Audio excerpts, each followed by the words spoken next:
And it is from my next guest.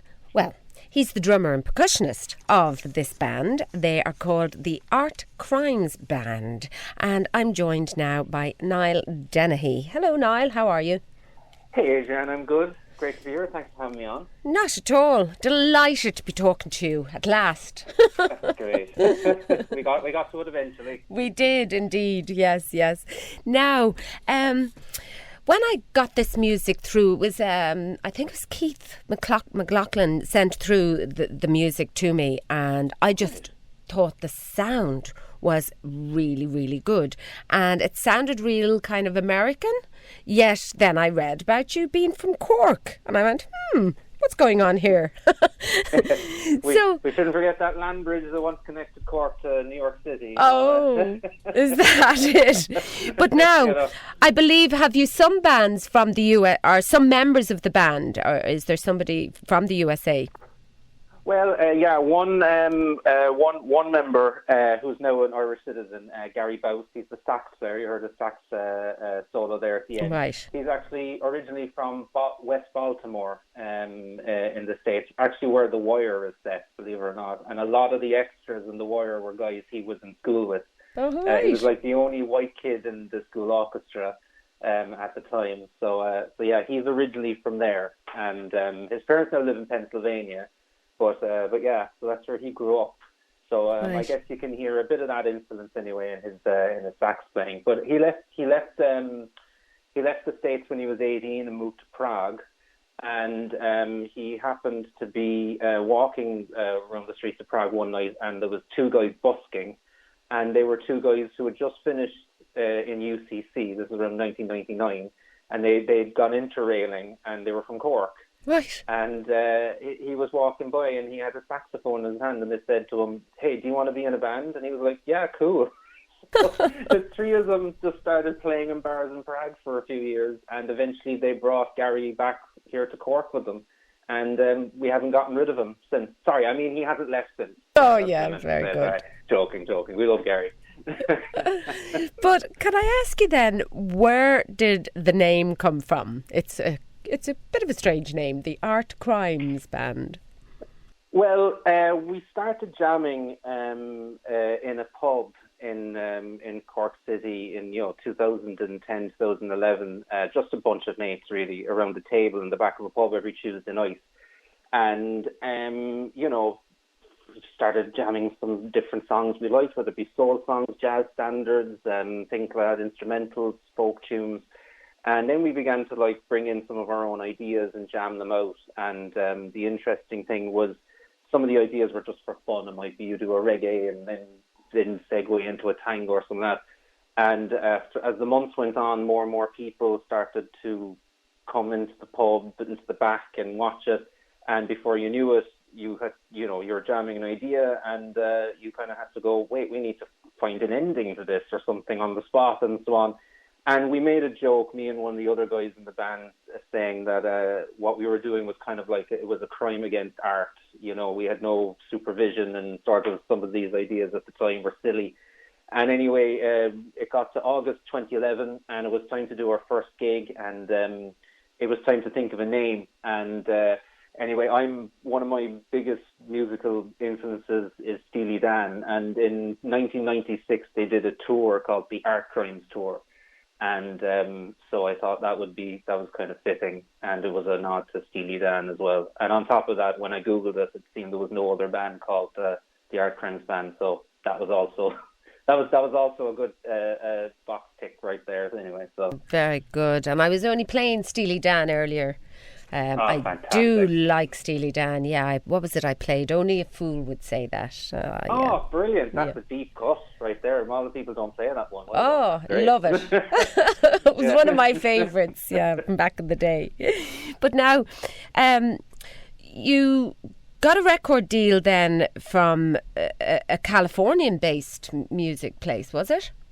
That's right. They're based in Half Moon Bay, California. It's called the Sugo Music Group, yeah. So we got a deal with them in 2015, or the end of 14. So that was mostly with distribution and publishing and synchronization and so on. So that was fantastic because like there's a lot of great platforms online where you can distribute your own music. But what I love, what's great about having the backing of a label like that is you literally get your music everywhere. It's literally all four corners of the earth. Should someone happen to hear your song in a web advert or something or whatever, they can find you. And so that was a big bonus for us. It was fantastic, and they've been really, really good to us.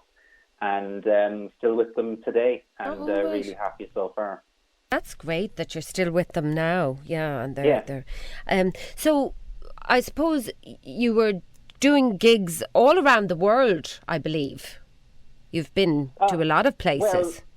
Well, definitely as individual musicians we have. Right. We've done as the Arctic Band, we've done a few shows in Portugal and so on, but waiting to like properly take the band out. But definitely like as individual musicians, we've been all over the place anyway. Yes. Yeah. That's for sure. And so on. But hopefully, when all these singles that are coming out and the latest single, this is all building towards getting the album done, which has been in the works for the past few years. And sure, the pandemic put a little bit of a, like a lot of things, kind of, stalled the album progress a little bit. But we definitely will be, we're currently in works to line up shows and so on in the UK and outside of Ireland to support the album when it's out. So that's all ongoing anyway. Right. But I would have thought that with lockdown, an awful lot of musicians went and they were writing because they couldn't get out doing live gigs.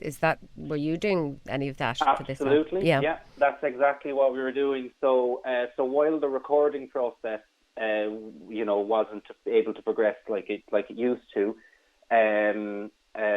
it was a chance then where people were in the band were able to write, and of course, thankfully because of the internet, shall we say, we were able to like share ideas and so on. And some members of the band already had like little home recording setups and things like that set up at home, so they're still able to maybe send in bits and pieces and continue on other bits of songs. I run a recording studio here in Cork that's based actually on the house where I live. So, and that's our HQ anyway. That's where we record. So all the kind of resources are still available to me to keep kind of production process going a little bit anyway. And but definitely the emphasis was on writing. And the latest single, Neon Skyline, that you just played, was written in lockdown by our guitarist Stephen Kirby. So that is, there's the proof in the pudding. A song came out of lockdown with that in our latest single. Yeah, it's really lovely. It's a great sound. Now, one thing I read about you, and I have to ask, what's this about you venturing into the world of burlesque? Okay. I was getting worried there for a second. I haven't read about it.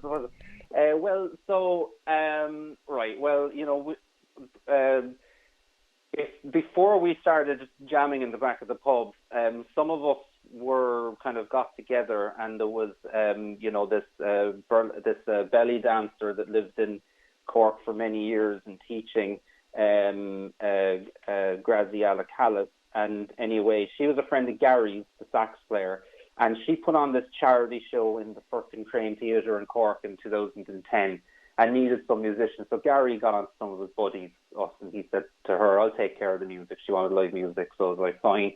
He put some of us together. We rehearsed the songs she wanted. And a lot of the belly dancers in the show, because Graz went back to Brazil, a lot of the dancers in the show wanted to continue on and kind of do something similar, belly dance shows with live music. And so, we did a few of them in Crane Lane. Then eventually we thought, let's do some burlesque. And so we reached out to Foxy P. Cox, whose real name Susan Cox in Cork City, is very, very famous burlesque performer, and decided to go into that. So there was burlesque and belly dance and things like that. And we did these shows in the Crane Lane. They were a huge success. And we did, I think, about 5 or 6 or something. We did, we spread them out over a year or two, and had a lot of fun doing them. It's not very dislike what Jerry Fish is doing in the Electric Sideshow. He is burlesque performer, and Susan Cox was actually one of the performers in that show, and so on. So that was 2012, 13, and so on, nearly 10 years ago. We did that. It was a lot of fun, and the shows were, as I said, great crowds there, and it was great to do. And I think we did one in Galway as well a few years later for the Dirty Circus in Roisin Dubh, and that was a sellout as well. Great fun. Very good. So now you have gigs coming up. You're aiming to do. Is it the Jazz Festival you're going to be at? That's correct. Yeah. Right. Yeah. So what are the dates and when can people see you? So the Jazz Festival is always one of our highlights of the year. We're always delighted to be back at that, and so we have 4 dates lined up, and so you can catch us on the Friday night. That's October 28th at the Bodega, 9 p.m. On the outdoor stage there on the street. And Saturday, October 29th in the Oliver Plunkett at 7 p.m. Then straight afterwards at 10 o'clock, we're in the Woodford, same night. And then our final gig is Sunday, October 30th, back in the Oliver Plunkett again at 7 p.m. And all shows are free and easy to attend. No cover charge or tickets needed for that. Brilliant. That's fantastic. Free. Yeah, free for all. That's the great thing with the Jazz Festival. Yes, yeah. Oh, it's a great festival to be at, the Jazz Festival. Yeah, I went to it many moons ago, but I'd love to be going back. Soon. I would actually, yes. So it's at the end of the month. Yeah, I may be able to get down this year. Yeah. It's the bank holiday, and look, it's part of the history of Cork at this stage. It's a big part of the city almost. And what will be great about this year is hopefully with the crowds in the street and everything, it'll be a return to the pre-pandemic sort of form anyway, or at least a step towards that anyway. So yes. It would be. We're really looking forward to this year now, and we're hoping for the best.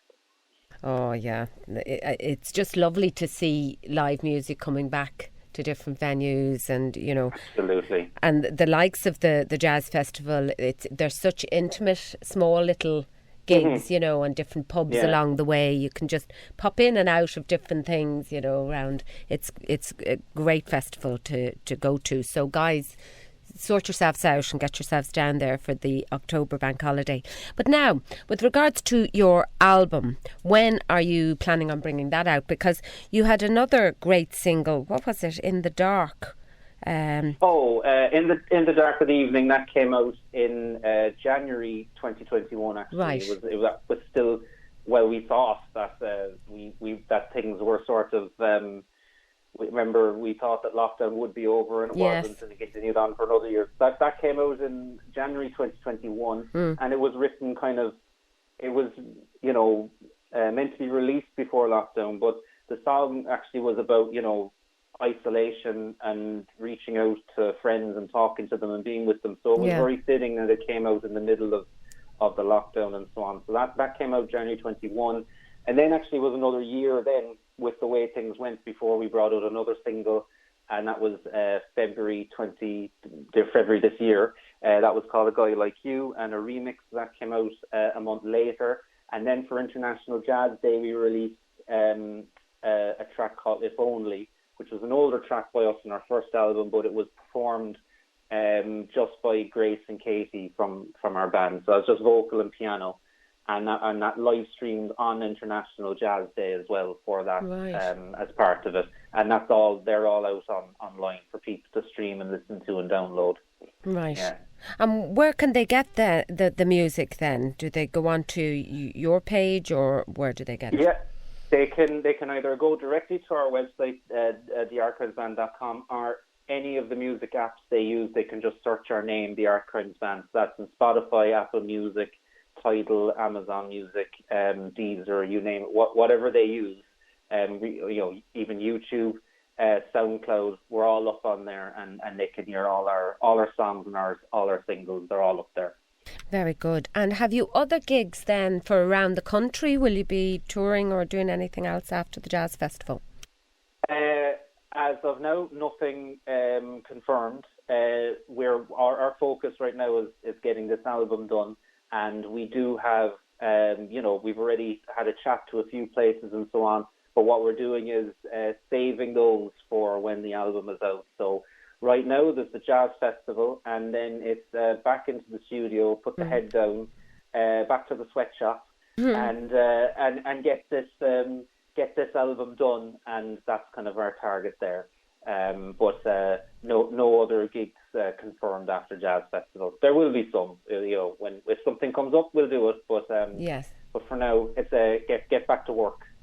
Get the album sorted. Yeah. Exactly. Yeah. And you've no deadline for that. No, we're hoping next summer to release it. Right. But what we don't want to happen is with our first album, I think the deadline was too stringent, and what happened was we ended up forcing just a collection of songs onto an album that there was no consistent sound between them. It sounded like a bunch of different songs taken from different albums and thrown onto one. Sounded like a compilation. So it was your greatest hits, your first album? Yeah, exactly. Well, I wouldn't say that. I wouldn't use the term greatest or hit in that sentence. Right. But we were proud of some of the songs on there and so on. But definitely it sounded like some sort of an anthology or something. And we don't want that to happen. So we were hoping maybe this summer to have the album, but we thought definitely there's still certain songs need to be properly finished and given a bit more TLC in the studio process. So definitely we think next summer will be when it comes out, and at the start of the summer, so that we can plan to hit up a lot of the nice festivals around the country for the summer and sort of get the songs out there live and in person to people, and that's the plan. Very good. Well, is there one of your songs that you'd like me to play now? Oh, do you have them all there at your fingertips, ready to go? I have Spotify. Niall. As I thought there might only just be the one there that I sent in. It was like, no, that's it, enough for you now. Well, it would be great if you played our single that came out just before this one called "If Only." The piano bar version that came out for International Jazz Day. I think it's a lovely tune, and I think people might enjoy to hear it. Right, and it's the piano bar version. Will I play correct. that? Yeah. Yes? Yeah. Okay, so we'll go out with that then. And it's been really lovely to talk to you, Niall. I wish you all the best of luck. And please send your songs my way. Send them through on MP3 and I will play them. We love to play local and Irish here on the station. So get them through to me and I'll play them for you. Brilliant, Adrianne. Thanks so much for having me on. It was a pleasure to talk to you. And big shout out to Keith McLaughlin for sending the music over to you. Thanks for his support as well. I Lovely know people. Thanks so much, he's guys. a great man. Not at all, Niall. Great to talk to you. God bless. Best of luck. Bye-bye. Take care. Bye-bye. Now, that was the lovely Niall Dennehy there from the Art Crimes Band. And I am going to now play that song, If Only. We'll go with this now. There you go.